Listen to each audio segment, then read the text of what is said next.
Did you call bank? I call game.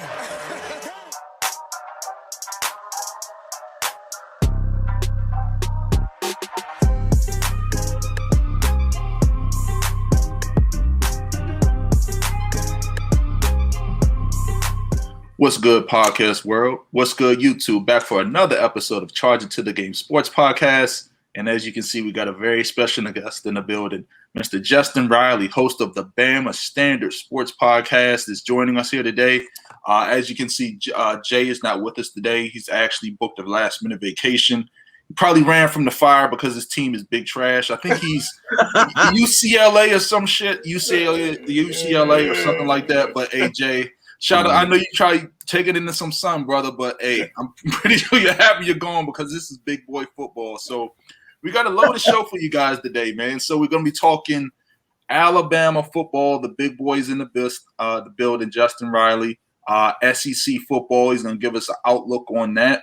And then maybe some more detailed information about maybe things we don't know, things behind the scenes, memories from Justin, all types of things. So let's dive into it. So, Justin, man, so happy to have you on, brother. So, how's everything been, man? And what's going on? Hey, glad to be on with you guys. I'm really excited. Any excuse I had to talk about football, I'm definitely going to take the opportunity. Hey, you said your other guy was a UCLA man? He is. Yes. I remember that, yo. UCLA. Hey, good thing he's not on. I'm still a little bit bitter right now because of the Sweet 16 loss that Alabama took to them. Man, that's a You're game right. that we should have won. But when you miss 15 free throws, you don't deserve to win. So you can't miss 15 free throws and expect to win anything, right? Not at all, man. We had a lot of bad calls during the game, but when it came down to it, you know, you miss 15 free throws, you're not going to win. I mean, that's 15 points off the board. So, yeah, things are going great over here, except for last night. I don't know if y'all are keeping up with College World Series, but Mississippi State beat Texas in dramatic fashion. And, you know, in Mississippi, that's where I'm at right now. In Mississippi, they're not used to winning anything. So, there are losers. Yeah. Well, they are. I'm an Alabama guy, so we don't know what that is. So yeah, they get Vandy in the national championship. So they do. That's a whole other can of worms there too. But yeah, it's around 9:30, almost 10 o'clock last night, and all of a sudden I start hearing explosions going on, like cannons and guns. I'm like, is this Armageddon? I start putting on my face paint like Arnold Schwarzenegger did in Commando. And I was like, what is going on? Well, apparently they had this all-out fireworks show last night to celebrate Mississippi State going to the national championship game. I'm like, so I'm sitting here freaking out. You know, I thought Jesus was coming back, but no, it was just Mississippi State winning their game. I'm like, like y'all been there. Oh, never mind, y'all haven't. Man, oh my God! But like I said, it's a lot of sports stuff going on. So, hey, for our crew charging to the game. So now you finally see, who our teams are. So you can always see Z rock his West Virginia stuff. You finally see me come out of my shell and I rock my FSU stuff. I know it's. I was a little, you know what I mean. I was gonna wait till college football season, but I felt like I had to. You coming on the show, you repping your Alabama. Z always reps his West Virginia. I gotta come out my shell, man. No chopping on him, baby. Hey, I do gotta ask, man. Are you a little bit bitter with having me on here? Because the last time Florida State played Alabama, we wrecked y'all, and y'all hadn't been the same since. Yeah. Hey, I can't. Hey, no, but listen to this, man. So my biggest thing is I knew FSU. Yeah, they were going to have those type of issues. That was their time when they won with Jameis and when they had Jimbo. I think the boat left with them because one thing in college football, you can probably attest to it, the talent goes to the top coaches. Yeah. So you're not going to get those 5-star, 4-star, those guys that you really wanted because they want to play for certain coaches. And it's just the way of the land. And then we had brought in Willie Taggart. I like Willie Taggart. I don't think he was the coach, man. I don't think he was the right coach for Florida State football, man, because it was like I knew he was from Florida State, and they were saying he was a good recruiter. But he was a good recruiter. Coaching wise, he struggled. Yeah, he struggled. He didn't have the quarterback that we needed. Was it Blackman? Blackman was horrible. He was a horrible quarterback for him. Francois, I don't know what the hell he was thinking. You know what I mean? He ruined him. He ruined himself, man. He didn't have an offensive line. First of all, let me go ahead and say I like to joke around a lot. I'm not one of those Alabama fans who tries to make life miserable for everyone else. So if I make a joke about another team, it is just a joke. I respect all teams. But, it's given the tradition at Florida State, seeing what happened after your former coach left and Taggart came in there, it just kind of hurts from a college football fan standpoint because it's good for the game of college football when the heavyweights are always in the thick of it. There you go. It's really good. And it's not – you mentioned that the talent leaves with the coach sometimes, like with Jimbo departing to Texas A&M. The cover wasn't bare at Florida State. Y'all actually had one of the top teams talent-wise as far as recruiting goes, as far as the 5 and 4 stars you had. It's just that you didn't have coaches that were able to develop that talent. Yeah, man. And Willie Taggart, I don't think he was ready for the big time. He was so at Oregon. He didn't really do anything that was spectacular. Exactly. And if you're going to get and then he left. He left after 1 year. He just said, "I'm out of here. I'm going back to Florida." He signed I think a 4-year, 5-year contract at Oregon, and he just left him after the first year. Yeah, well, crazy. Yeah, and Oregon fans are thankful because you got Mario Cristobal who's doing amazing things out there. Job. Yeah. He's actually part of the Nick Saban coaching tree. So he's one of our guys, and he's a hell of a recruiter, amazing guy. And what he's been able to do out there has been absolutely amazing. He actually comes from his playing days was at Miami. Amazing offensive lineman and played with the Rock. So yeah, man. And I'll say this thing because I want to get into all the Florida State because I promised so many people were going to talk Bama, SEC. I will say this. Willie Taggart, he wasn't the coach. I'm all for, a black coach, head coach getting his shot. Right. He wasn't the right guy, man. I was telling people, and people were in an uproar and all of this and that, and why not? He was not the right guy. Now, one thing I do like, I think we got Mackenzie Melton, former was it UCF? UCF. Yeah, UCF. If he comes back, brutal injury. If he can be a shell of what he was with a lot more talent around. This is the big, this is Florida State. You get a lot more higher end recruits. If he's a shell of himself with that, I don't know what we're gonna be, but he's been out 2 years, and so he's coming back. Yeah. It's a long road with him, man. But let's get into some Alabama stuff, man. Actually, your sports podcast first. So tell us about your sports podcast, the Bama Standard. You co-hosted with former All-American linebacker Marvin Constant and a few other guys. So tell us about that before we get into some Alabama-specific stuff. Yeah, absolutely. I'm part of the Bama Standard podcast, and like you just said, I have a former All-American linebacker Marvin Constant from the University of Alabama. He played while I was there. I was there from '99 through December of 2003. Alongside him, we have comedy legend, comedy icon Steve Brown, a man that brings a lot of laughter to our podcast. So it's not all serious. It's a great mix. And you'll know him from Comic View and Def Comedy Jam, Bad Boys of Comedy. Any big name comedian out there, he's toured with them. He's best friends with them. So, he's done the whole thing. And then finally, we have Stephen M. Smith. Not Stephen A. Smith. Our guy's a little bit more reserved. Yeah. But Stephen M. Smith is a big deal here in Alabama, as well as the South in general. He is the senior analyst of Touchdown Alabama magazine, which is a big publication, as well as a big network down here. He also will collaborate with Paul Feinbaum pretty frequently. So, wow. Yeah, we've got an all-star cast, and we like to say that we're the number one source for Alabama football and Alabama legends. And why I say that is because we give up-to-date news about Alabama football, but every week we have former Alabama legends come on. Sometimes it's one, sometimes it's two, sometimes we'll have a whole defense on there. So yeah. And we love the reunion shows, man. And we're a little bit different than the typical sports talk radio show or YouTube show. We're 90% nonsense and 10% actual sports talk. So that's what's up, man. That's how you got to keep it. I'm telling you. Absolutely.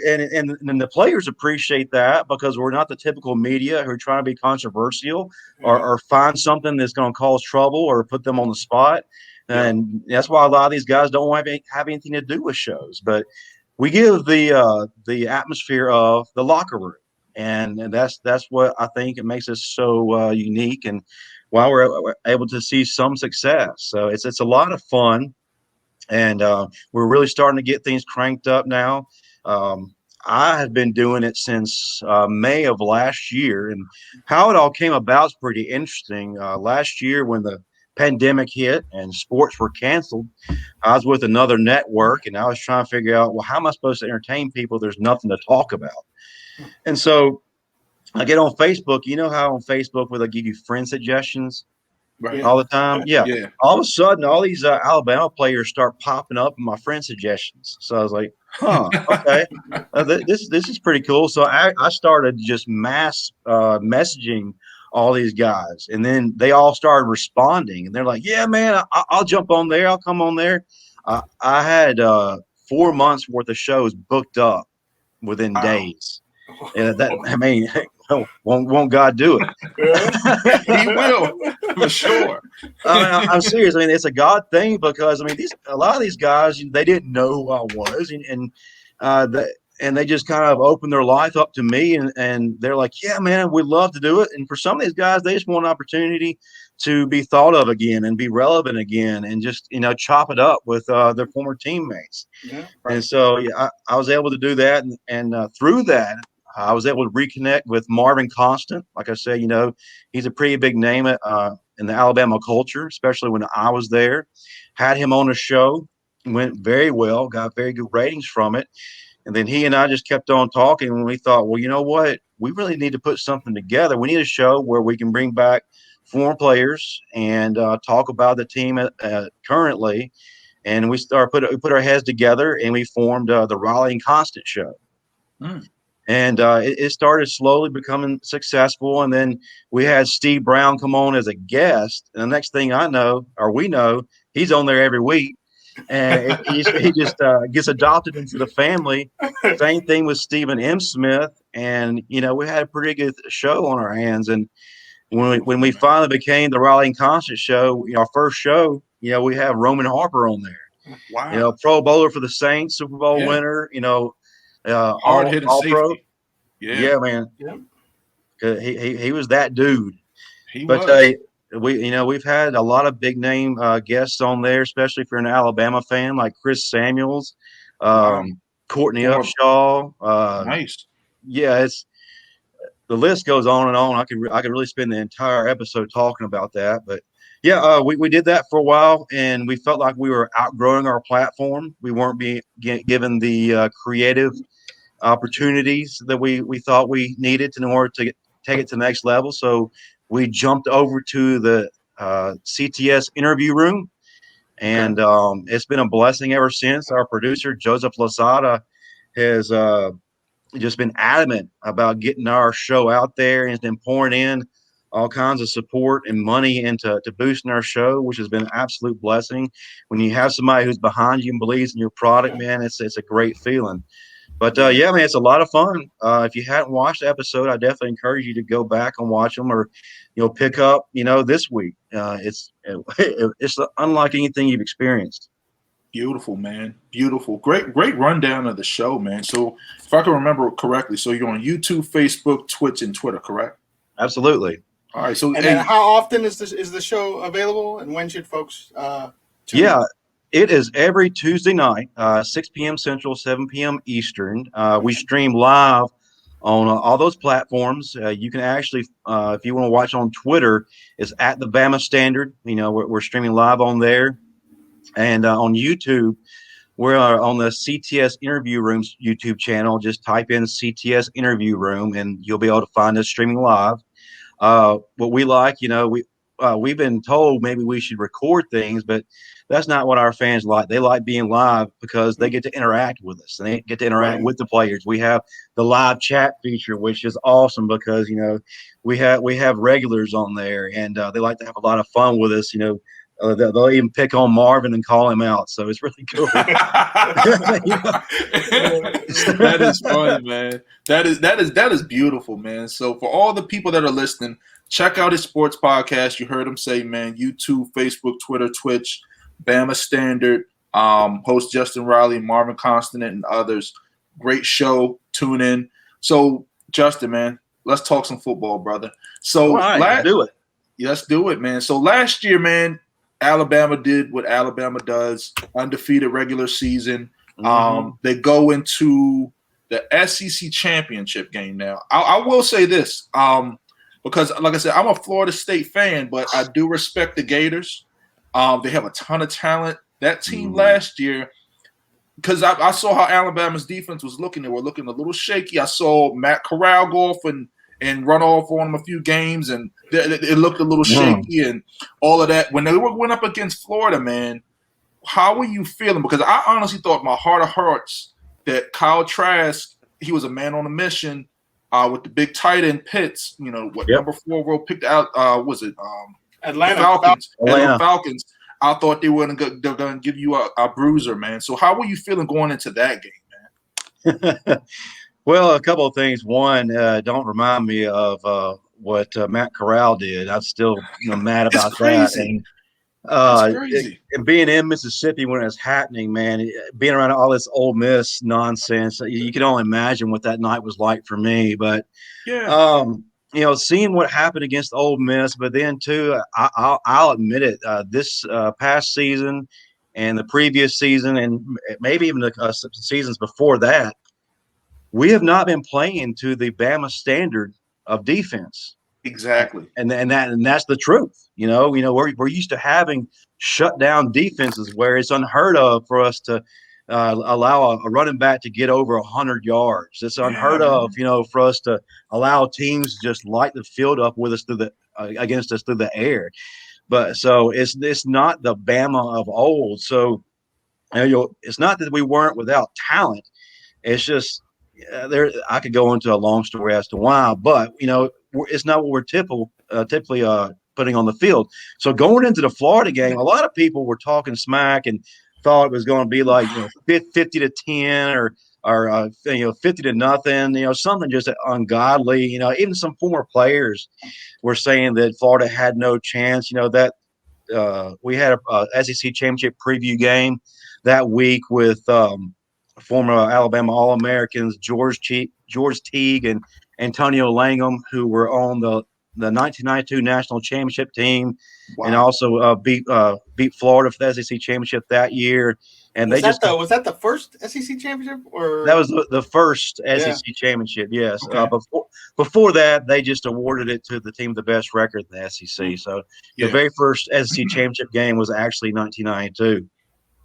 But I was uneasy just because Florida had, I know they blew it against Texas A&M. They did.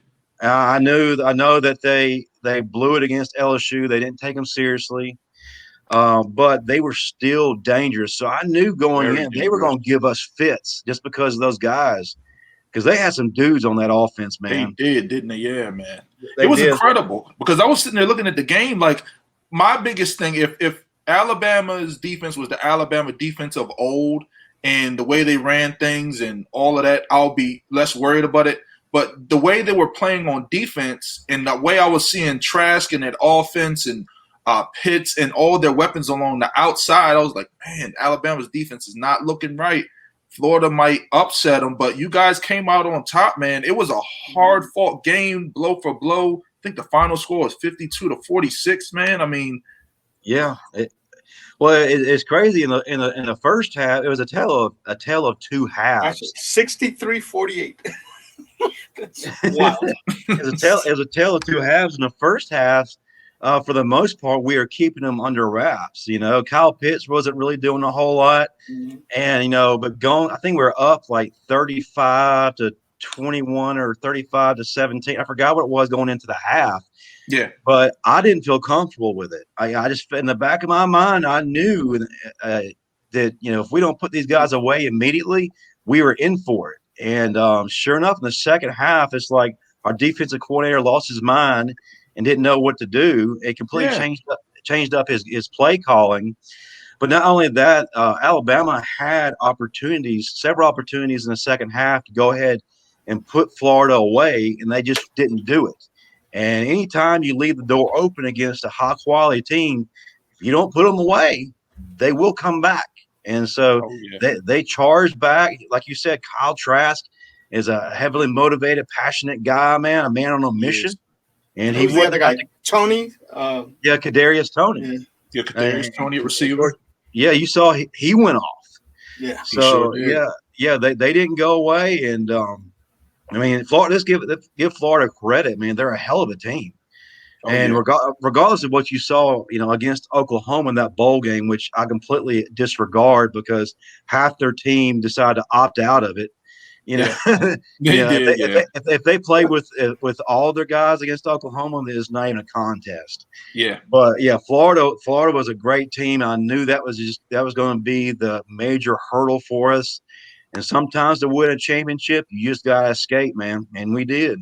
Yeah, man. So like I said, it was a great game. And because I was looking at that game, like, man, they really could upset them, but you guys came out on top. And then you guys ultimately play after that. Was it Notre Dame? Notre Dame. Notre Dame. And I just knew Notre Dame was just incredibly too slow, man. And then my biggest thing, and I wanna get your opinion on this. Alabama, one of the reasons it's hard to beat Alabama is because of the big boys up front, man. That front seven, your guys' front seven is incredible. Like, I'm looking at, if you go back to the year when they had Deron Payne and Sweat and was a few other guys. Sweat. What is that? Not Sweat. I'm Sweat. Man, Sweat's at Mississippi State. No, we had Deron Payne and we had Jonathan Allen. Jonathan Allen, that's what the other guy was. I knew he was a Redskin. It's crazy, man, that those two guys end up going to Washington. But, their offensive and defensive lines always seem like they set the team up for success, right? Yeah, that's where it starts, is up front. And it's not just Alabama. If you look at the offensive and defensive lines across the board on all SEC teams, man, that's where they make their living. They build inside and then go out. So because that's what they feel like where games are won or lost is in the trenches. In the trenches, baby. Yeah, man. Even though offenses are primarily air raid now, but in the trenches is where it's won and lost. Yeah, man. The games are won at the line of scrimmage because when I look at it, like you said, if you cannot get any penetration on defense, penetrating somebody's offensive line, you can run literally whatever you want because these DBs can't cover all day. You know what I mean? If you're running the ball and your offensive line is instantly getting to the second and third levels, there's nothing you can do. It's going to be a long day for you when you're playing SEC football. So a lot of these teams in the Big 10, the Big 12, they might have these records that might look great. You know what I mean? But when you go play an SEC team, you better put your chin strap on tight. You better be rocking that mouthpiece, and you better be ready to hit, man, because they're coming at you big, fast, and in a hurry. So, like I said, so you guys wiped out Notre Dame. So how are you feeling about the national championship game against Ohio State, man? I know a lot of people were asking me about that. Did you think that was pretty much it was ultimately what was going to happen? No, I actually thought it was going to be a war, just because of what Ohio State was able to do against Clemson. That I was not expecting that at all. I thought that Ohio State. I thought that Clemson would have a little bit of problems with Ohio State just because they're not as strong as they normally are off in the trenches. Yeah. So I thought they'd be just they would struggle a little bit, but I didn't think they would just get decimated, outplayed, out physicaled, which is something an Ohio State team is not really known for, is just winning the physicality battle. Right. Man, they just hit them in the mouth. I mean, just skull drug them and just made them look like kids at one point. I just was I can't even speak. It was so crazy. I can't even speak. But they isolated the linebackers for Ohio State and exposed them. I mean, they would put the tight ends, receivers. I mean, they would line them up, and then you got a mismatch. It's a middle linebacker, 40 yards down the field trying to. And Clemson was not well rounded. They couldn't run the ball, you know, and they were just expecting Trevor Lawrence to do absolutely everything. Yeah. And you can't be one dimensional. Period. You know, no, you can't. But that being said, going into that national championship game, seeing the level of success Ohio State had against a better defensive squad in Clemson, I thought we were going to be in for it. Just because you got a mobile quarterback in Justin Fields, who can light it up with his arm, or he can tuck the ball and run it like crazy. So, and we have a hard time against quarterbacks like that. Yeah, they had good guys on the outside, Chris Olave, and then I forgot the other guy's name. But I thought we were going, knowing the defensive struggles we've had, that we were going to be in for it. But you put SEC ball in front of Big Ten ball. Yeah. What happens? There you go, man. I'm telling you, that's why you gotta respect SEC, man. Like, as much as I rep Florida State and all of those things, I understand there's some teams it's their year, but SEC, the product that they put out on the field, the talent that they get, the coaching and the depth, man. I mean, I'm telling you, there's so many guys that are second and third string on Alabama and all of those teams that could easily go start somewhere else, man. But they're willing to wait their turn, and they know at the end result, Big Daddy Nick is going to get me to that next level, and he has the program to prove it. And you bring a very good point. Right now we're in a generation where nobody wants to wait. It's the drive-through approach. If I don't start right now, I'm in that transfer portal. Nick has these guys staying 3 or 4 years waiting their turn, and it's paying dividends. I mean, you got a guy, look at Najee Harris. He basically waited his turn for 3 or 4 years. And he played himself into owning all the records, rushing records in Alabama record books. All of them. Yeah. All of them. And just remember that the national championship game, when they were struggling and they put all the freshmen in together. And the freshmen won the national championship. In 2017, all the freshmen all of a sudden. It was it was just a moment. Najee went in.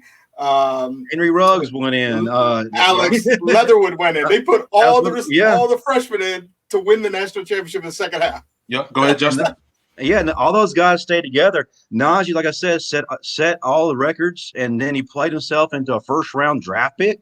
Before this year, he was considered like a day 2 or day 3 pick. Exactly. Yeah. And like I said, it's unheard of for people just to wait their turn, but they know, like you said, they trust the process, which is the big thing in Alabama with Big Daddy Nick, like you said.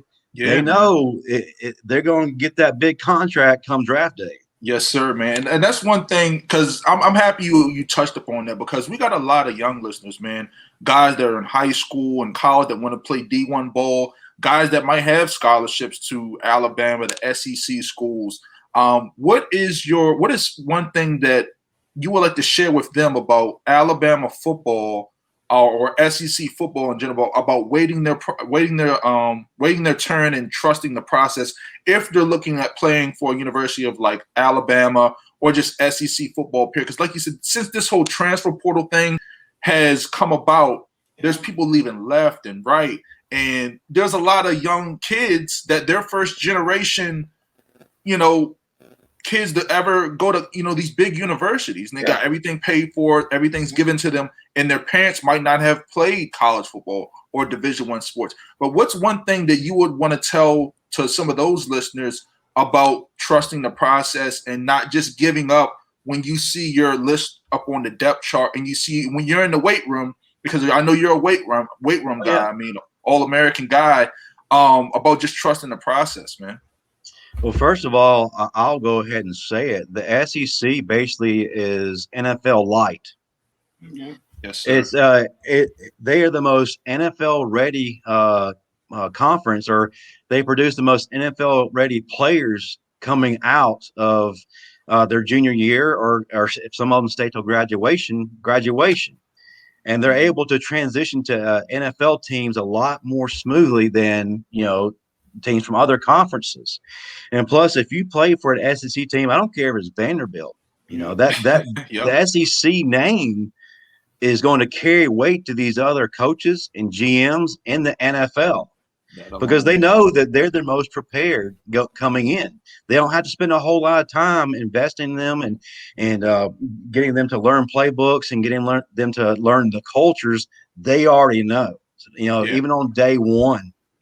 But with Nick Saban, if you trust what he's doing and you're patient, like I said earlier, you're going to get your opportunity, Yep. And what really blows my mind is when people want to throw that away. They want to goof up, they want to transfer here, transfer there, take their toys and go home. It's ridiculous because if you're somewhat decent playing for an SEC team and definitely Alabama, but because you played for Saban or you played for some of the other teams, you're going to get an opportunity on an NFL roster. Even if you don't get drafted, you're going to get an opportunity. You'll make the practice squad, or you make the main roster. You're getting paid a lot more money than the majority of America. Oh, okay? Yeah. And if you're really good, you're going to get a high draft pick. You're going to get opportunities that normally weren't already there. And of course, if you're spectacular, man, you're going to get that top 10 paycheck. And ain't nothing like that. Ain't nothing like that, brother. And plus, from a developmental standpoint, man, these guys are able to really fine tune their craft and grow. It's not just about being an athlete. It's not just about being the fastest guy or putting up amazing numbers. It's about the intangibles. And that's what Nick Saban and these SEC coaches spend so much time with is these little things, the intangibles that make you go from, oh, he's a good athlete to this guy's a legend. Yeah. Look at a guy like in Washington, like a Cam Sims.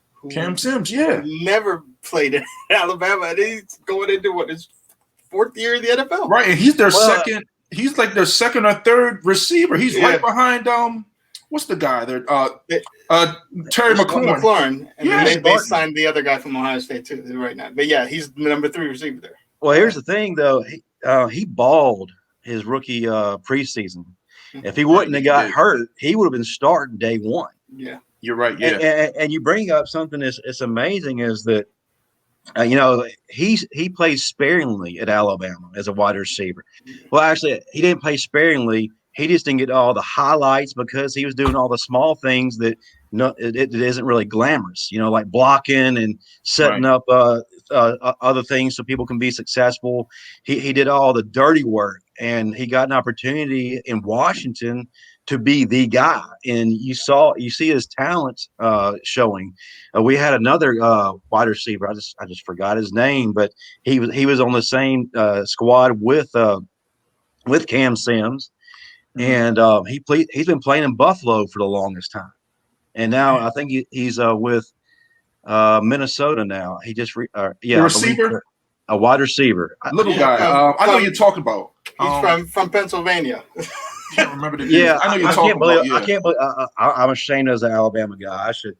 No, you're good. I know you're talking about though, because I use him a lot on Madden. He's really fast, right? Robert Foster. He's in Robert Foster. He's in Miami.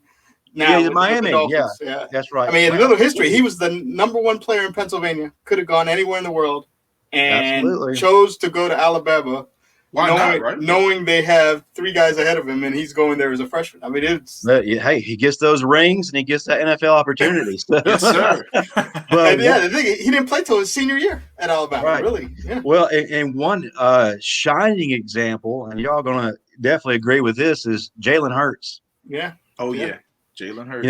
Jalen was the guy, he was showing out. And but before Tua dethroned him, if you look at it, Jalen was a phenomenal athlete, but there were some other things that he really needed to fine tune. Yeah. Like his ball placement, his being patient in the pocket, allowing plays to develop. He just didn't have that. And then his senior year at Alabama, he actually graduated early.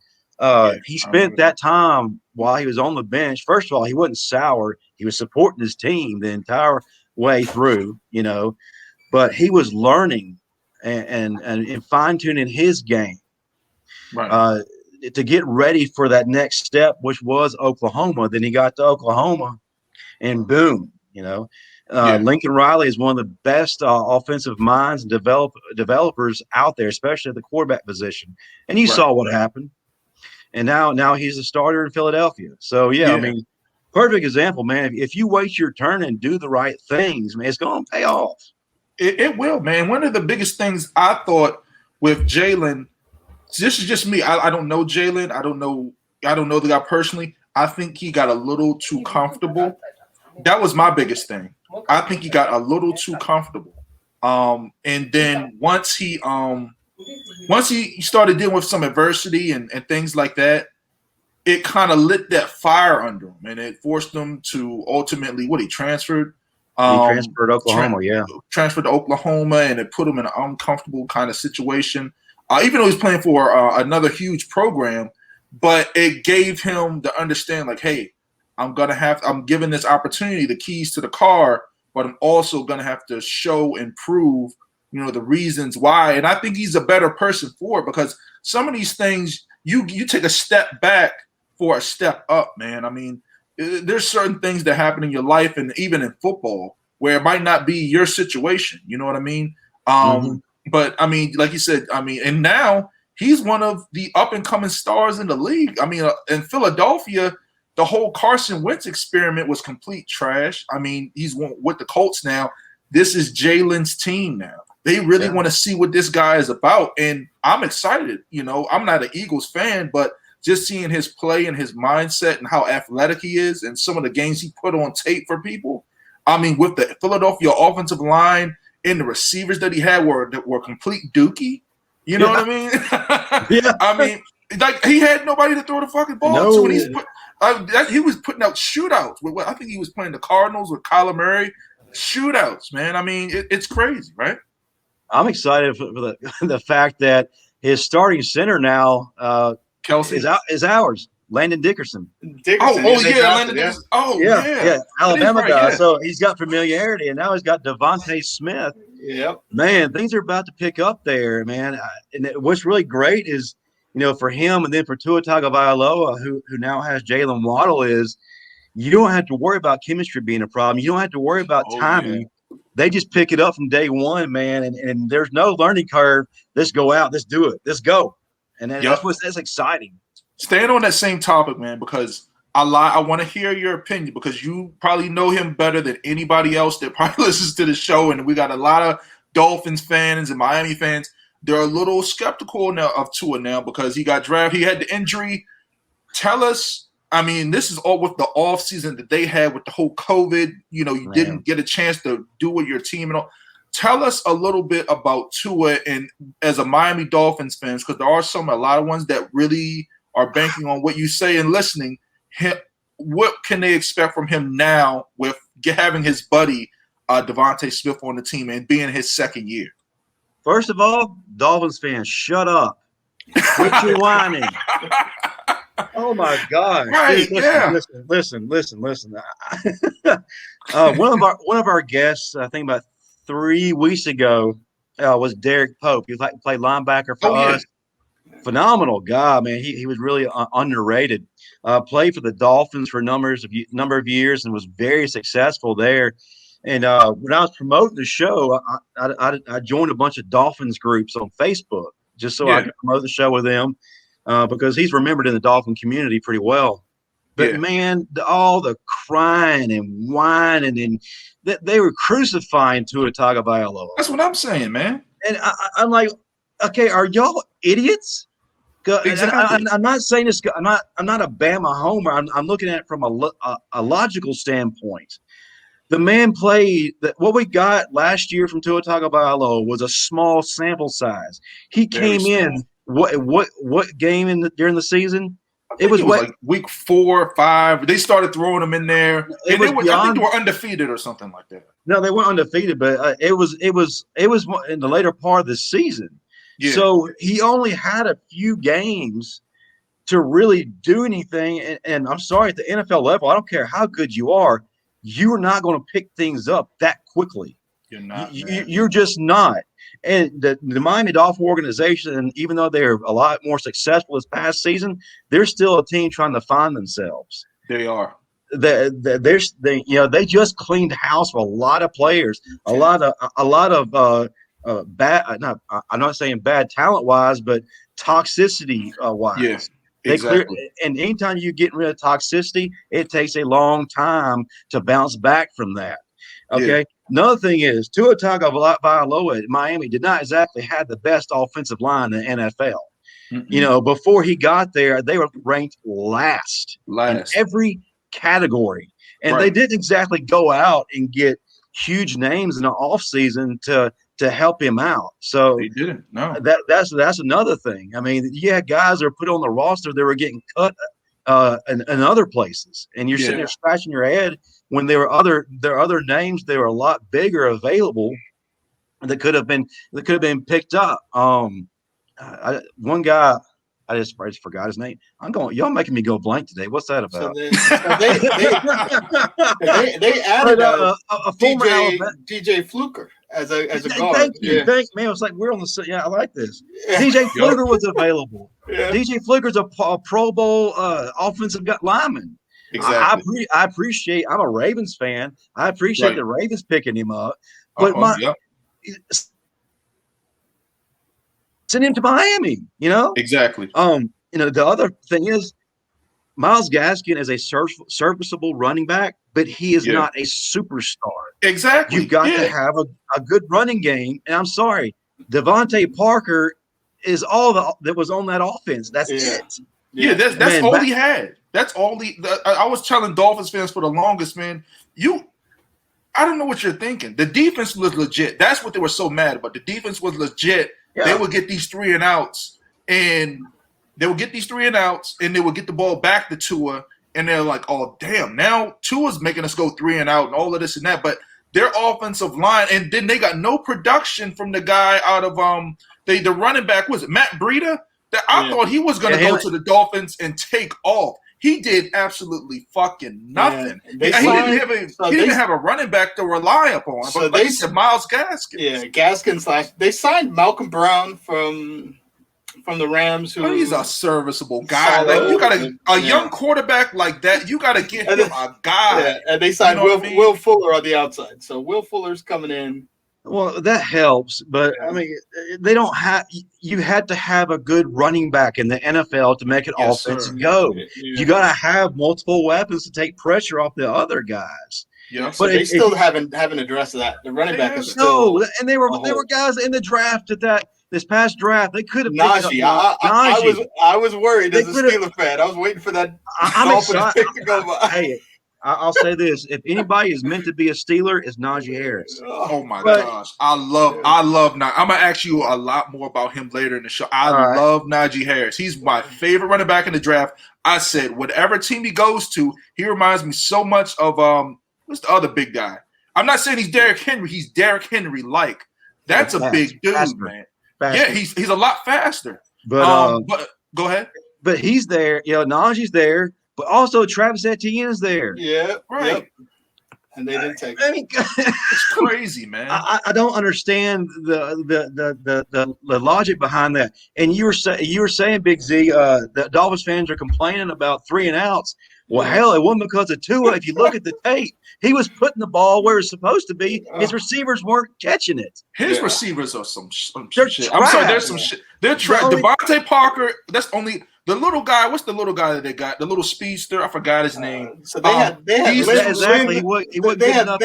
Lynn Bowden, who was a quarterback at Kentucky. They had a bunch of bums, man. He's played receiver there too. Lynn Bowden Jr. I can't even other than Devontae Adams, honestly, unless I'm looking at a Madden roster or them on paper, I don't know who the fuck they are. They gave the guy nothing to work with a horrible offensive line, with a condensed rookie offseason. He couldn't, the playbook's big as hell. He couldn't build relationships with the guys in the offseason. What the hell do you expect the guy to do? Well, and they add Will Fuller, they add Jalen Waddle, and then they added Robert Foster as a free agent. So those are their three receivers. Here's the other thing too that can another thing that can really mess things up is the fact that anytime things started going south, they would yank him. I know. You don't do that. If you draft a quarterback in the top 5, you let that man ride it out, good or bad. He's got to learn how to deal with adversity, and you guys show him you have confidence in him in those times of adversity. You don't yank him. And so a good pickup. They added Eichenberg from Notre Dame, the big tackle. He's a solid guy. So you think he's a little slow? Is he a tackle? Yeah, left tackle. Okay. So he was their second round pick. So he's potential. Yeah, he has potential. My biggest thing is for Dolphins. I'm happy, like I said, we have you on today because I have a lot of Dolphins fans in the group, and they felt like the quarterback position and having Tua come in and out kind of let them down. But having Fitz, you got to understand, Fitzpatrick is an NFL veteran, former Pro Bowler. He's a vet. He knows what he's doing. Tua is a rookie. He's coming off of that horrible injury. He hasn't had the on-field, the time to develop with his guys. Yeah. You got to give this young guy a shot. Now, one thing I hate about the NFL, and I know these coaches are coaching for their jobs and their lives.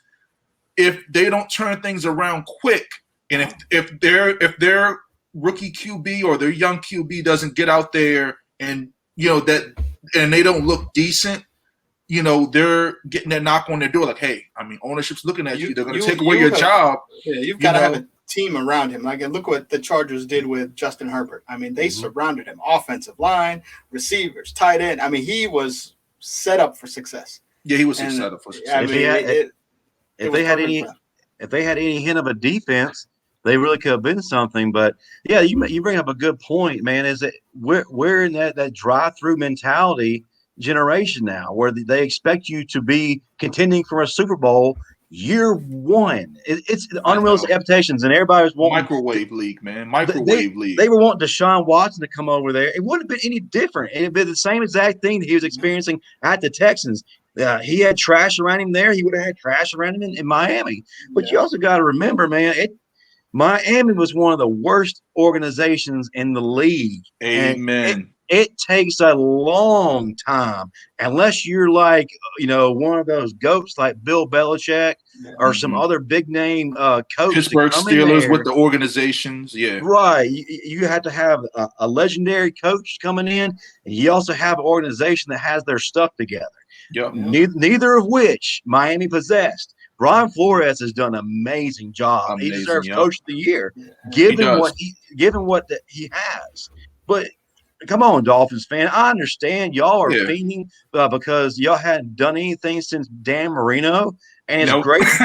It's great football when the Dolphins are winning because they're a historic franchise. But you have to be realistic. And the thing is, though, we cater to that rationale. We cater to that way of thinking. It's unreal. Yeah, it is unreal, man. I'm so happy that you touched upon that because I got so many Dolphins fans ask him about Tua. And I was like, I'm telling you, he's going to tell you because he knows football. He knows what the hell he's talking about. He's going to tell you the same thing that I told you. You got to give the guy a shot and stop yanking the guy, man. Stop yanking him. People forget they didn't have a training camp last year either. That's what I'm No saying. training camp, Off no season, preseason. COVID, coming off the injury. What do you expect the guy to do, man? Yeah. We don't know what he's going to do. I mean, I'll be honest. As an Alabama fan, as a fan of a man because of his character, I want to see him succeed. But you got to give a rookie quarterback at least three or 4 years to really show you something and put something on the table for you to look at. But also, too, you got to give him weapons. Yeah. You do, man. And they're trying. They're trying now, but they really could have addressed it before he got there. Yeah, that's true. So one question for you, Justin. So this is from a close friend of mine, David Smith, aka Rich Porter, man. Former longtime friend of mine. Played Madden with him. He's a Madden dog. He actually talked. Who won the battle? He used to kill me. I don't even play Madden anymore because him and his group of guys, these fucking blitz plays, you say hype, they blitz you and you can't do shit. So shout out to Rich and all his little Madden groups he's in. But he had a question he wanted me to ask you, man. So what do you think about the QB situation with the loss of Mac Jones? Because he was one of those guys that he loved Mac Jones. So he doesn't really know. He knows they have the guy was a Bryce Young. He doesn't know much about him. But him he's a huge Alabama fan. So what is one thing that you would want to tell Rich to look out for this season with the young quarterback in Bryce Young? Man, Bryce Young was the number one player coming out of his recruiting class for a reason. Dude's a phenomenal athlete, just very raw, doesn't have a whole lot of experience, but he's got a big arm, got a ton of athleticism, a fantastic leader. He's going to do big things, but you got to give him a little bit of time to develop. One of the things that is going to be a little bit tough for him on the get-go is we're replacing 3 offensive linemen. That went first. That's that went a huge first. Loss. Alex Leatherwood, first round guy. Landon Dickerson really should have been a first round guy, but he was a second round guy. Deontay Brown is gone to Carolina. So those are big guys. Yeah. So you're gonna have a little bit of time. We have talent across the offensive line, but they're young. And the offensive line, man, trying to break them in and getting that chemistry and that timing together, it takes a little bit of time. So you gotta be patient. So what you see at the beginning of the season might not necessarily indicate what Bryce Young is going to do at the end of the season. But he's a stud, man. When the offensive line comes together, he's got a stable of running backs behind him. They're going to be first round guys. He's got a stable of wide receivers to throw to. I mean, you got your 3 and 4 guy that will probably end up being on an NFL roster starting at some point. Then you got the best tight end in America, Jaleel Billingsley, coming back. Yeah. You were talking about this before the show. I mean, the guy runs a 4.4. Incredible, man. He's a beast. So he's got the talent, and the offense is not going to miss a beat. I tell you what, though. He had to earn his starting spot against Paul Tyson. That quarterback battle during the spring was hellacious, but Bryce Young managed. Yeah, he was really creeping up on Bryce Young. Well, if you didn't follow Alabama recruiting, Paul Tyson was a heavily recruited guy before Bryce Young. He was ranked pretty high as well. So He wasn't just some dude decided to pick up a football and go play at Alabama. Yeah. And he wasn't just going there because his great grandfather is Bear Bryant. Right. I mean, which he is. That's his great grandfather. Right. No, the guy's talented. I've seen the guy play in high school, man. He had battles against Tua Tagovailoa's little brother. It was amazing. And then he got to Alabama, man. He's been putting in the work, and he really pushed Bryce Young to the limit. But yeah, Bryce Young's exciting, man. I'm telling you what possibility we're looking at maybe a Heisman contender at some point. Hey, so Rich, there you go, brother. I asked the question for you, man. So don't have to worry too much. I know Mac Jones was a excellent guy. He was one of those guys, man, that we were just kind of like we were talking about earlier. He trusted the process. He came in. He had a lot of traffic ahead of him, and ultimately he got his shine. My other question came from a guy in our group, the Charge to the Game group. And for anybody that's looking to join, I usually put it in the bottom of the description of the show. He asked, now that we lost our main receivers to the draft, how are they looking at the position with the new recruits and maybe some guys that he might not know? And that's shout out to Ryan Lauer from the Charger to the Game group. Man, we talked about this briefly before it came on the air.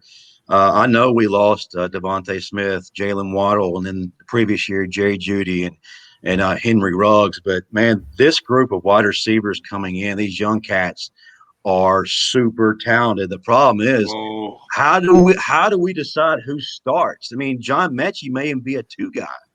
Really? Because we just had Jameson Williams transfer in from Ohio State.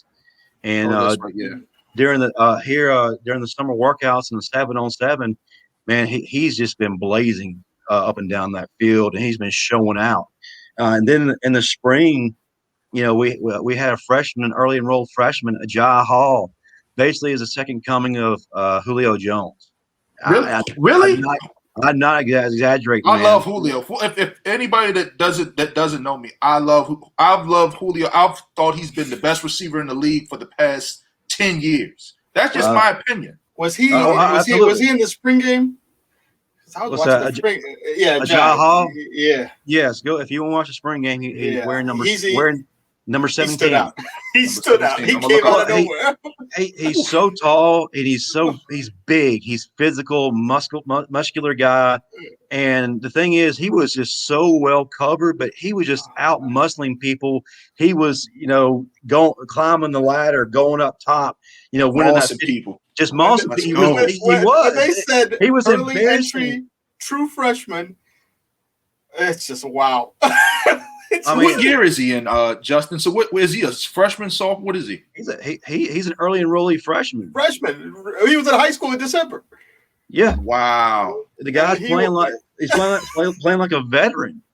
So yeah, he showed out. Trayshawn Holden is wearing Henry Ruggs' old number and looks like Henry Ruggs out there. This dude has one of those. He's a game changer. Is he as fast as Ruggs?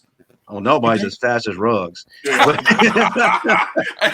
know Jay's happy to hear that because he loves the Raiders, man. So I'm happy to hear that. But Trayshawn is one of those dudes that at any point in the game, he's got big playability. He can go off. And, yes, he is fast. I don't know if he's Ruggs fast yet, but, I mean, he's close. He's closing in on him. Then you also got to factor in, we got Slade Bolden returning. He's a guy that's kind of got pushed to the side because of these super talented wide receivers, but Slade Bolden is a tremendous talent. He's a converted quarterback. If I had to compare him to anybody, he's like Julian Edelman. Can speak. A slot warrior. Always open. He is a slot warrior. Well, he's always open. He's a guy that if you need a big catch at any moment during the game, he'll sneak up on you and he'll make that catch. He's got phenomenal hands.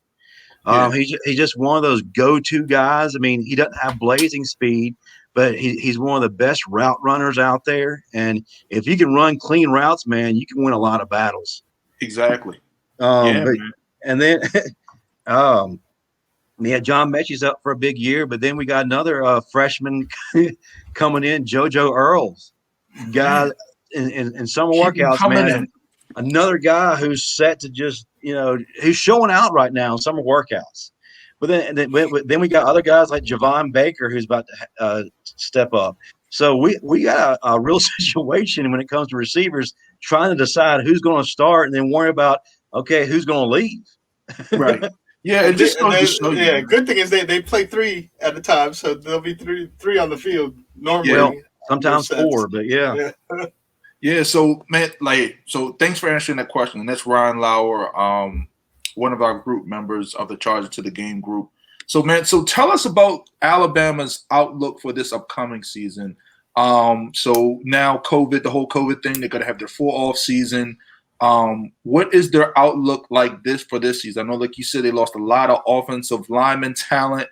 And in the SEC, man, that's what it's all about, O-line, D-line, and then you got your skill guys to run around and all of that. But what are some games that you're looking forward to? And just give us an outlook of Alabama football this upcoming season. Man, first of all, I'm looking forward to every game, and the reason I'm saying that is because we are at full capacity. Man's back. Bryant-Denny Stadium, 110,000 running strong. Beautiful. And then you got another 150 to 200,000 out tailgating. Yeah. If you've never been to an Alabama game, just come there to watch the atmospheres like no other. And that's the way it is across the board in the SEC. It's crazy, man. And it's funny watching the reactions from fan bases coming in that aren't used to it, man. I remember when Hawaii came over and played us one year. I was walking through campus and almost ran into people because they're just sitting there in awe and they can't move. And all they kept on saying was, I can't believe I'm seeing this. Yeah. Yeah, it's special, man. It's nothing like South in their football, but games that I'm forward to, of course, the season opener against Miami. I gotta ask you about that. I mean, so tell us about that whole Miami game. I mean, I don't think they lost a lot of their defensive edge rushers. They get King back. That's the most important. They got DeAndre King, but I mean, tell us about that game. What do you think about that? How do you think that's De'Aaron King? Yeah, De'Aaron King, man. Well, the biggest thing is De'Aaron King gonna be healthy? Mm-hmm. That's the biggest question mark. I think their success or failure of their season is going to be determined on how healthy he is and if he's able to go. Miami is not the Miami of old. They're actually starting to become relevant again. They are getting talent in there now. Of course, that you just saw that they had some first-round guys this past season. They had a big season, and a big season in a long time, man, because Miami fell off the map for a minute, man. Like, all their talent, and I got to give it to Miami. Shout out to South Florida, man.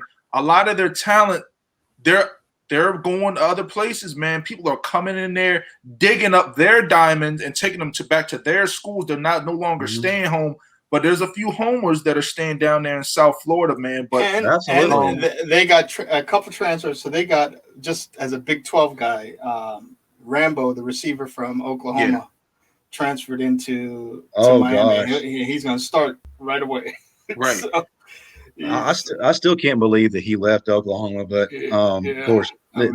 But yeah, I mean that definitely gives them more weapons, and if De'Aaron King's able to go, gives him a lot less pressure removed because he can actually chunk the ball downfield instead of having to carry the whole team offensively on his shoulders. I know, man. Yeah. And they got a freshman running back who's going to start. So he was from Miami. Yeah, Jalen Knighton, who was big time recruit, man. I mean, listed as the starter. He's a freshman coming in. I'm like, what? If you look at, man, Manny Diaz and was this year 2 or year 3? Yeah, I think. Remember, he accepted the Temple job, and then a week later, Miami offered him the job, and he went back to Miami. Well, that's where that's a mama call, his home call. I mean, you see Temple, Miami. Yep. But it was literally 1 week. So he took the Temple job. And they said, no, we can't let you go. Come back, we'll give you the head coaching job. But Manny Diaz is doing a hell of a job recruiting. He is, man. Yeah. He's getting those names in there. Like you say, he's getting those guys to stay at home. Yeah. Instead of going elsewhere. And he is developing players well, too. And he's changing the culture, man. Like I said, anytime that the organization's been down and out, one of the things you have to get rid of first is the turmoil and the toxicity that was left behind by the previous regime. And he's doing a good job of that, man. He's got them believing that they are good and they belong. And he got them believing that, they're going to be playing for something more relatively soon. So this is going to be an interesting game to watch just because Miami is an up-and-coming team. Mm-hmm. Alabama is still going to be Alabama, but like I said, we're having to replace some guys across the offensive line. I'm not worried about our skill guys. I'm not worried about our running backs. We are fine. Trust me, we are fine. Right, the skill positions. But when you lose big names like Landon Dickerson, Alex Leatherwood, Deontay Brown, those are some dogs. Those are some dogs up front, man. Yeah, that's the key. Yeah. However, I will say I feel very comfortable in our center, Chris Owens. He stepped in after Dickerson got hurt. Yeah, Dickerson got hurt in the Florida game. He proved himself, man. Man, he did. I mean, he proved himself. He wasn't going up against Kentucky. He wasn't going up against Vanderbilt. He's going up against teams in the top 5. and Exactly. he handled his business. So I'm excited about that. And then we got preseason All-American Evan Neal coming back, and then Kendall Randolph too, who has a lot of experience. He actually played tight end, and he was a left tackle as well behind Alex Leatherwood, and he played a lot of games last year. So that does provide us with some experience. But so they have a freshman, J.C. Latham, on the 2D listed as the starter coming. Wow. Yeah. But the biggest, yes, the biggest thing, we mentioned earlier about the Bama Standard according to defense. Yeah.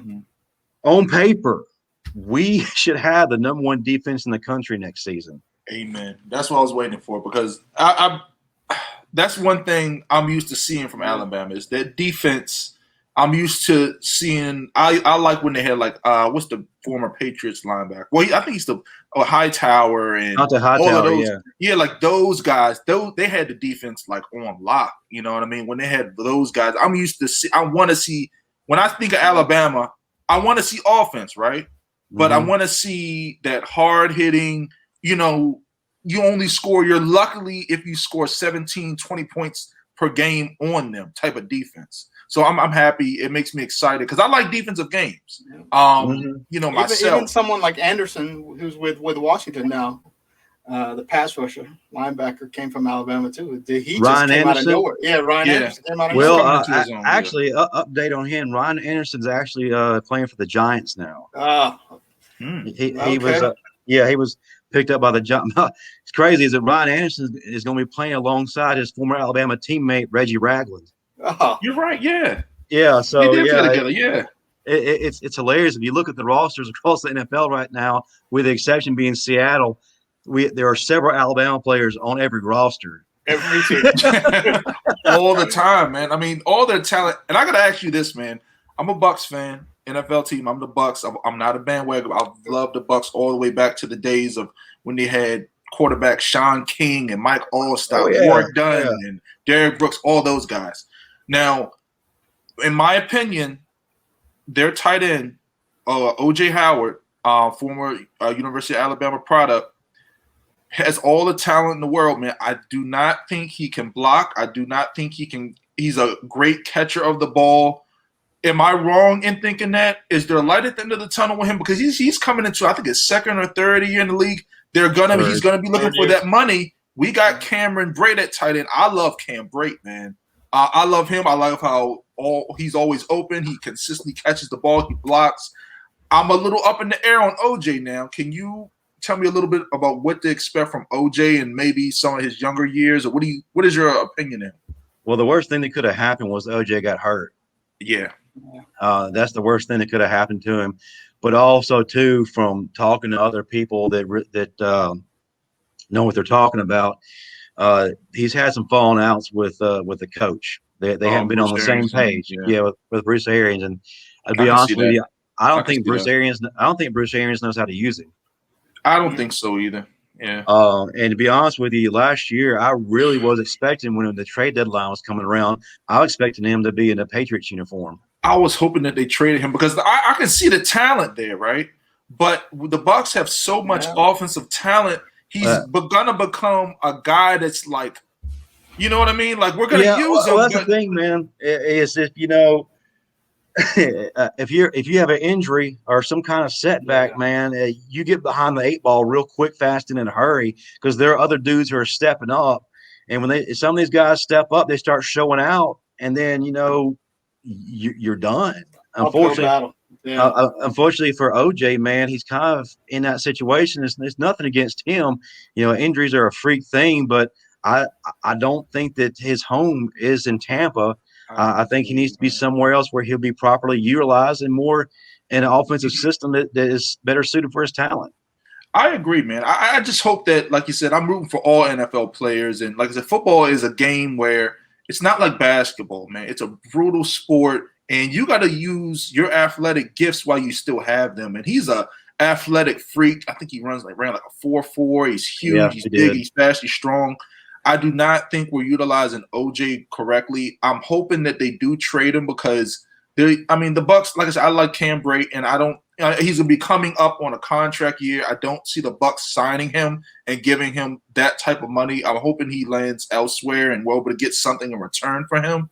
But yeah, thanks for reassuring me about that, man, because I just don't think, like you said, we're using him right and for his skill set. And even though he got hurt last year, he was really starting to come on strong.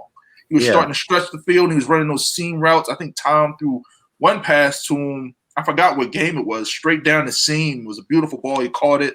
And there was a few other balls too, man. But yeah.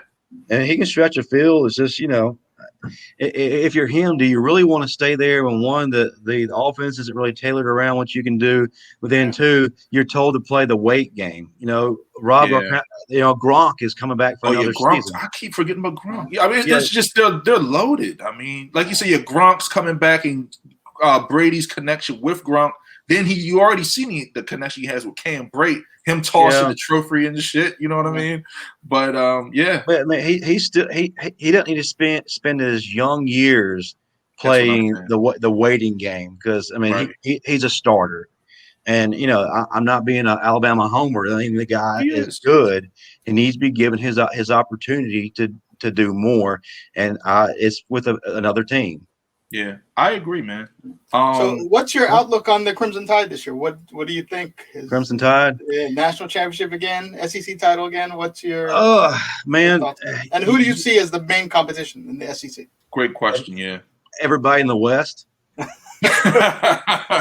Yeah, I can see that. I mean, if you look at it, man, every year Alabama's playing against Auburn and LSU and Texas A&M. I know LSU was down last year, but you really can't hold that against them because one, they were wiped out by the NFL draft. Two, everybody, and I mean literally everybody, opted out. Exactly, yeah. And they ended on a high note. They won at Florida, so they did. That's their springboard for this season. And they put together a makeshift team just to have something on the field. I mean, they're all 4- and 5-star guys, but they didn't have any experience, and experience is everything, especially if you're playing in the SEC. Exactly. So, I mean, LSU was uncharacteristically down, but like you said, Big Z, they were picking it up towards the later part of the season. They had big victories against Florida, and then they beat Ole Miss, which is their rival. Anytime you beat your rival at their place, that's a big deal. And then they won their bowl game. So that's a pretty big deal.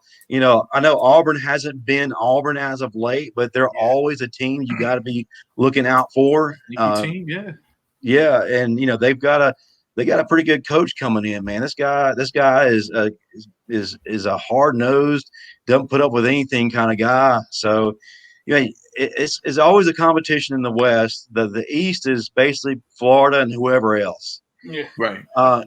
Well, let me take that back. Florida and Georgia is still Georgia. Yeah, Florida and Georgia are always still there. So Georgia's good, but the main thing is, can Georgia win that big game?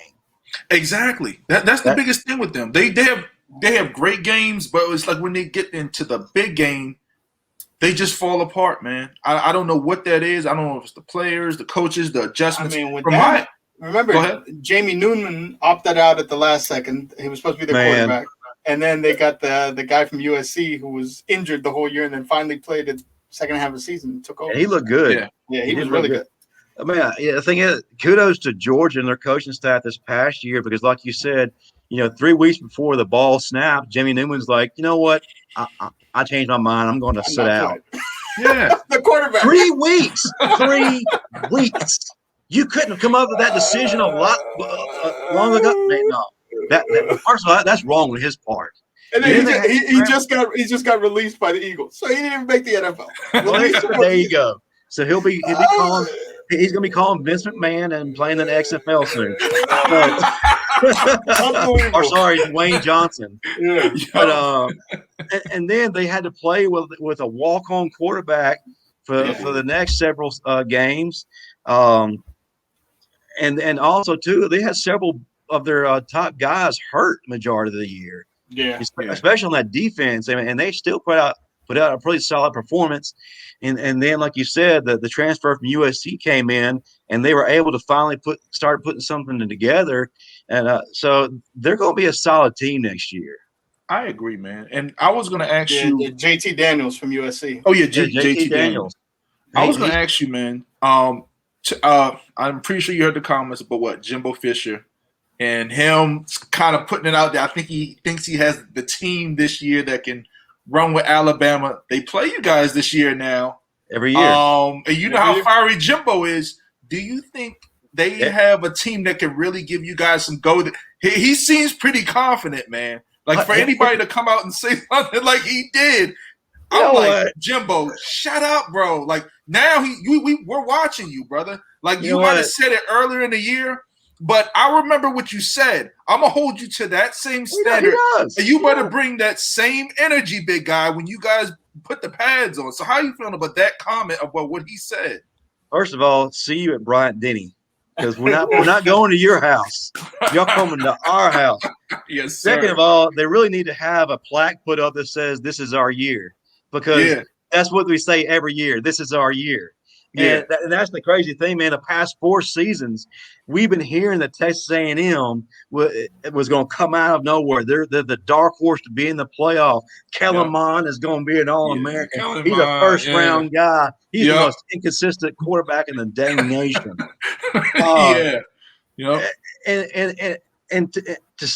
And they always end up doing absolutely nothing. That's what I'm saying. Yeah, but they flame out, man.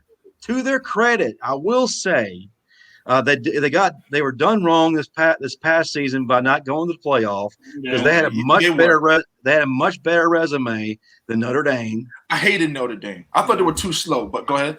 They had a much better resume than Notre Dame, and they also could have fared a whole lot better against any of those teams in the top 3 than Notre Dame. They had the talent that would have allowed them to seriously compete against them, you know. Right.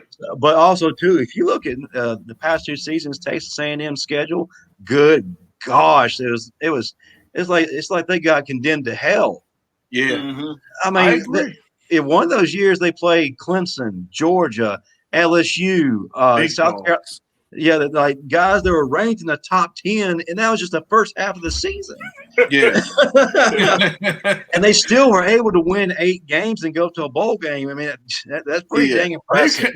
They ran the gauntlet, man. Like that last year, like you said, they had some games where I had them winning. I couldn't believe they lost. Like I said, they did play a lot of heavily talented teams. But like I said, Jimbo, man, he's putting it out there. So I'm looking forward to it, man. That game is a big game. What is your opinion on? Do you think they can really run with you guys? Well, it really depends on the quarterback situation. They're breaking in a new quarterback. There. You know, they are extremely talented everywhere else. I mean, they've been top 5 in the recruiting classes the past several years. So they're stockpile of talent. But replacing a quarterback, especially in the SEC, is not an easy task. So it just determines on how well their newbie develops. You know, if he can come in from the jump and start slinging it and start playing like a veteran, then it's going to be quite a game to watch, man. It's always a tough game for Alabama. We always end up pulling away late, but I mean, head to head, it's going to be an interesting game. It sure is, man. Thanks for that bit of information. On a personal note, I just wanted to ask you, you had a viral video when you reunited with your best friend. Yeah, I did see that. 8 million views. I mean, you're worldwide. You're a celebrity, man. What was that experience like for you? Well, it's crazy because it has 8 million views on YouTube, but it also has another 7 million on TikTok. Oh, man. It's wild, man. It's amazing what will go viral and what will not, and what people find entertaining. But it's crazy is a little bit of a backstory, because of hardships in my financial situation. I wasn't able to see my best friend for 4 or 5 years, and it got to the point to where we couldn't stand it anymore. But I was like, I couldn't do anything about it. So my sister and his wife conspired behind my back and got him over here. And of course, beautiful. Yeah, he surprised me, as you saw in the video. And I recorded it. I didn't think anything about it, and I decided to jump on the TikTok theme because I wanted to see. And since it's like one of the hottest things going right now, could it be a platform I could use to promote my show? Yeah. And it's really not that kind of platform, so it doesn't really work that well because I put clips on there and nobody really sees it because, I mean, one, it's not some girl shaking her chest in your face, and and it's not people complaining about political sides, and and we don't have an OnlyFans, so it doesn't work there.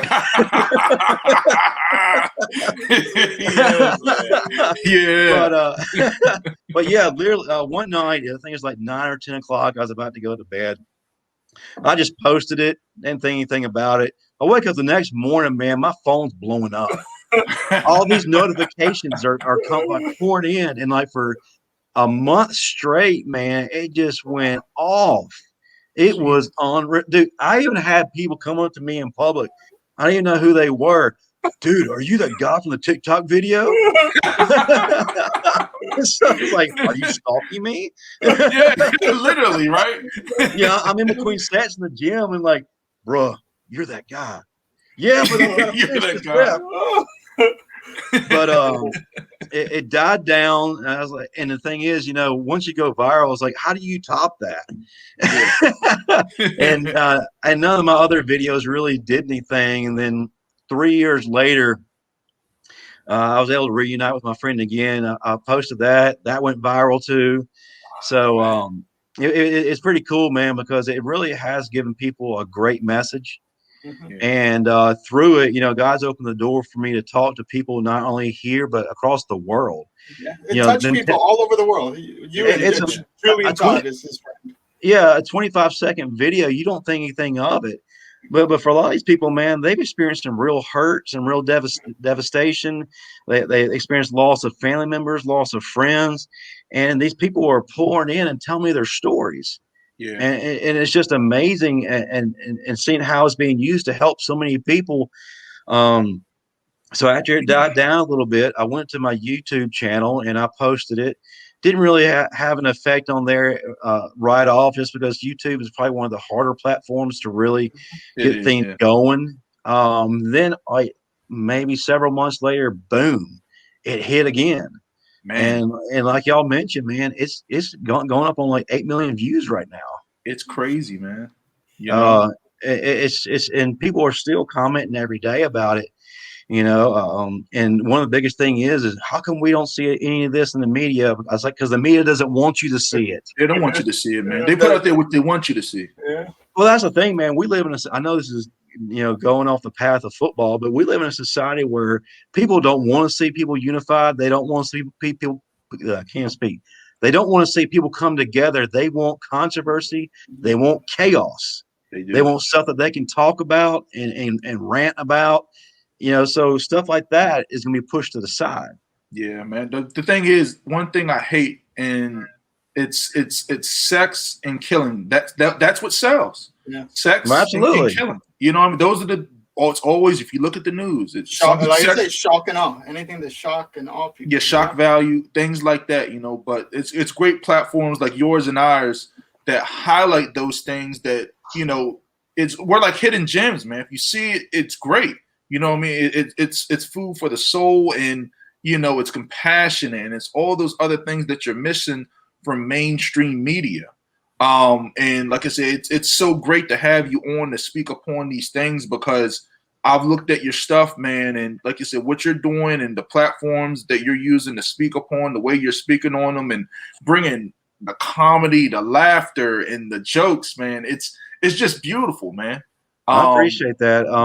And one of the things that I just get blown away about, I'll be in conversation with people, or I'll see comments under these videos, and they're blown away because my best friend is black.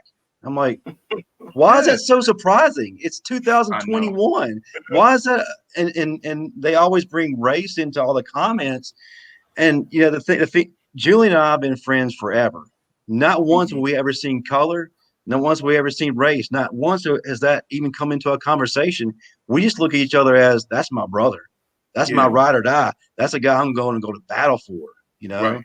But people want to put labels on things, and they want to cause division, and they seem shocked because people are actually getting along. And it just blows me away, and it also breaks my heart because that's the kind of generation we're in right now. I agree, man. And I'm gonna ask you two more things before we get out of here, man. I gotta ask them, how do you feel about this?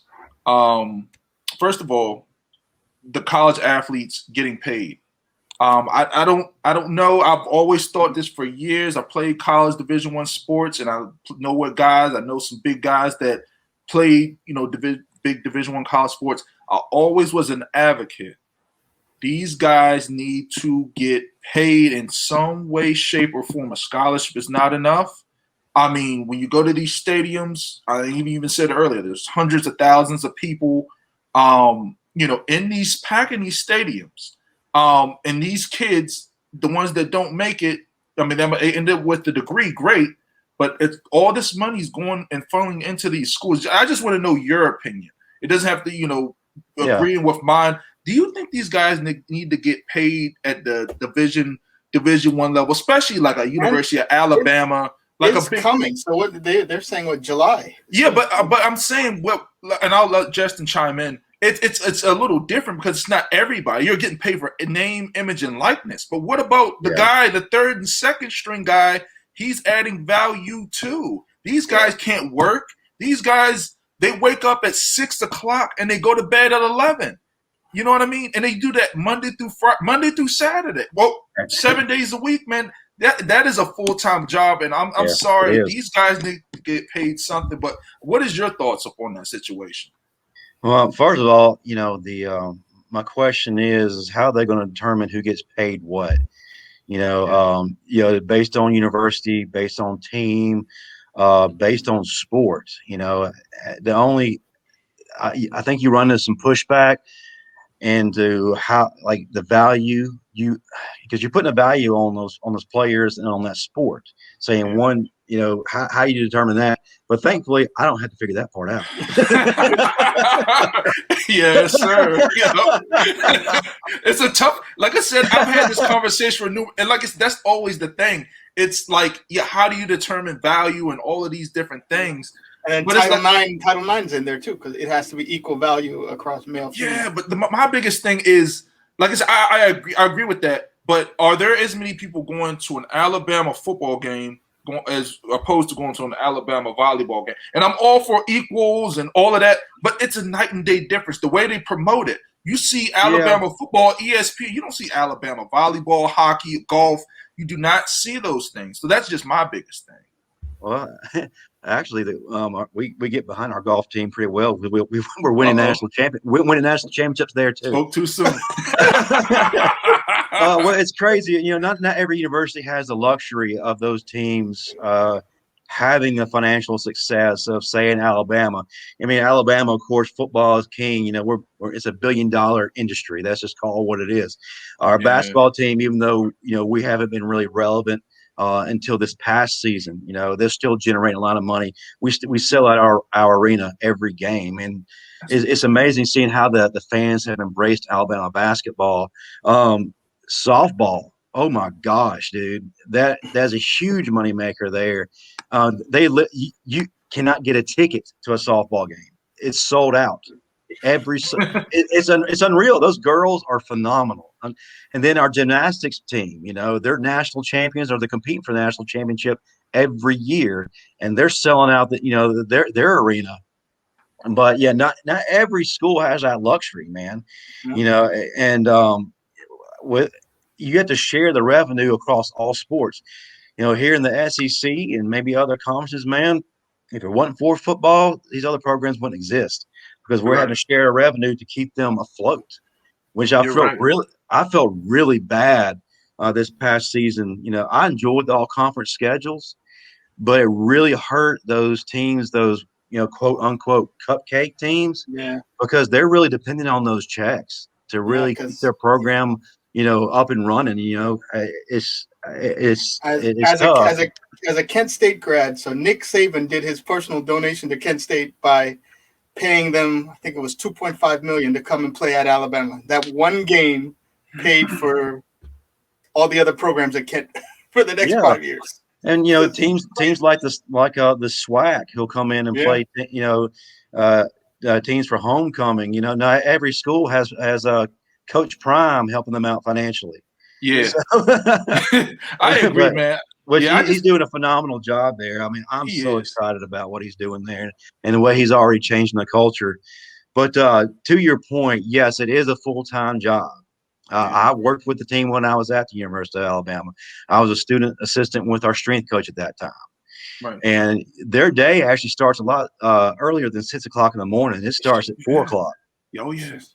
And it doesn't end until, like you said, 11 o'clock at night. Yeah, I mean, they're having to go through the early morning workouts, on top of classes, on top of practices, on top of film, on dedication, man. Yeah. And then they have to go to study hall, where they're being tutored by left and right because they have to, and then their head doesn't hit the pillow till sometimes midnight. That's what I'm saying, man. It's brutal. It's brutal, and and yes, while it does pay for the education, which is a tremendous thing for a lot of kids coming in, they don't have that opportunity, and that unlocks an opportunity to have a much better life than what they are taught and what they normally are allowed in their communities. However, a lot of these kids, come from underdeveloped areas. They come from bad situations where money isn't flowing, man. They're wondering how they're going to keep their lights on. They're wondering how they're going to eat. They wonder how they're going to have a place over their head. I mean, look at Josh Jacobs, man. The man was living in his car with his dad. Right. So I think that, the players need to be compensated in some way, man, because when the season's done, when they're out, for summer break, they go home and what are they supposed to do? I know. I agree, man. Yeah. Because my biggest thing is it's just like, where's all this money going, man? I'm looking at the ticket right now for the Alabama Texas A&M game to get on the main level is close to $1,000. Like, where does all that money go? If the player's not getting paid, it's going to the school, university, and as much as we love these schools, it's great. But we also love the people. Like when Aaron Rodgers, I think he was talking about, with the organization, but it's also about the people that are playing in uniform. Sometimes you got to take a step back and realize, that's the people that matter too. So I'm hoping that they find a way to get these things done that's even across the board and equality and all these things. But it's just been going on too long. I just think something needs to happen about that. But yeah, thanks for your input on that. And then also, I was going to ask you, because they're now starting to legalize, and we talk sports betting a lot. They're starting to legalize sports betting all over the globe.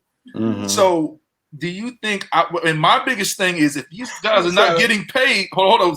These guys are not getting paid. If it were me, you know what I mean? I don't know if it's going to get me in trouble. If it were me, if I was a Division I athlete, what's stopping me as a player at one of these schools telling my family member, hey, take some money and go bet on this game for me. And you get your money that way because I believe that is illegal. It's called insider trading. You know what I mean? I believe we've had some players get in trouble for that. Like man. A certain player from this banned from baseball.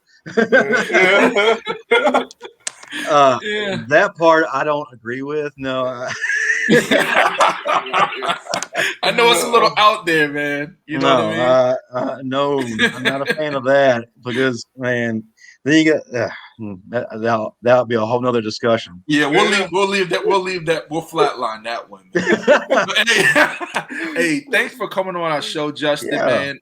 Again, thanks for coming on our show, Justin Riley, the host of the Bama Standard podcast. Catch him out on YouTube, Facebook, Twitch, Twitter. Him as co-host Marvin Constant and others.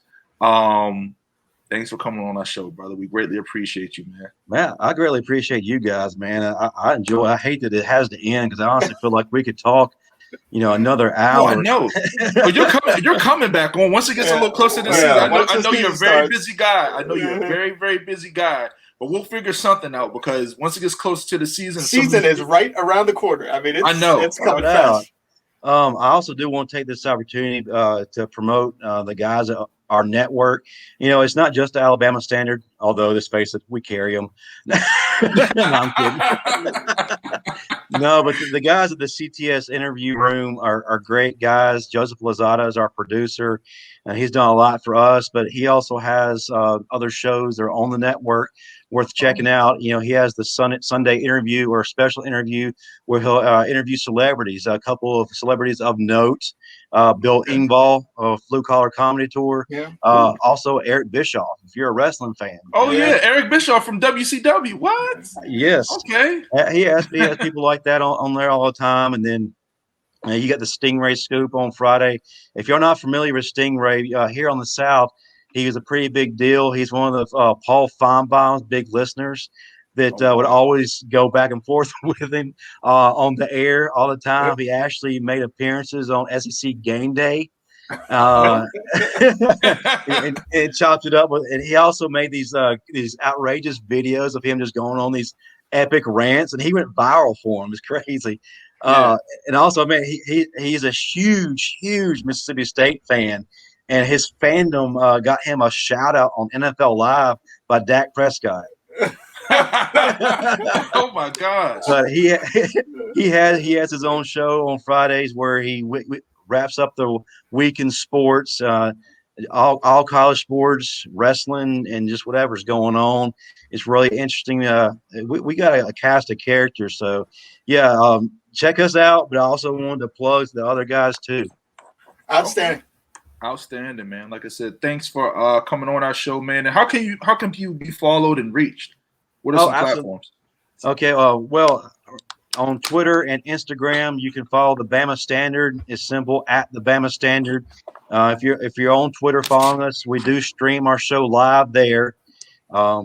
We also on the CTS our interview room page on Facebook. It goes by Carolyn's Treasure Shop because that's what CTS stands for. It was actually named after Joseph's mother who passed away. She had an online store called Carolyn's Treasure Shop, and he initially started everything to promote her business, but it actually turned into this channel that we have. But so you can find us there.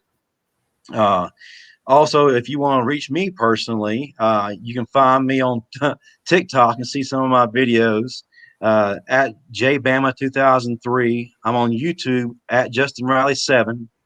At Justin Riley 7 on Twitter, Justin Riley _7 on Instagram. So I'm all around in any form or fashion. But yeah, perfect. Yeah, definitely. If you're a Bama fan, tune in. We have a live chat. So if you ever want to talk to stars you idolized growing up, man, you can ask them questions.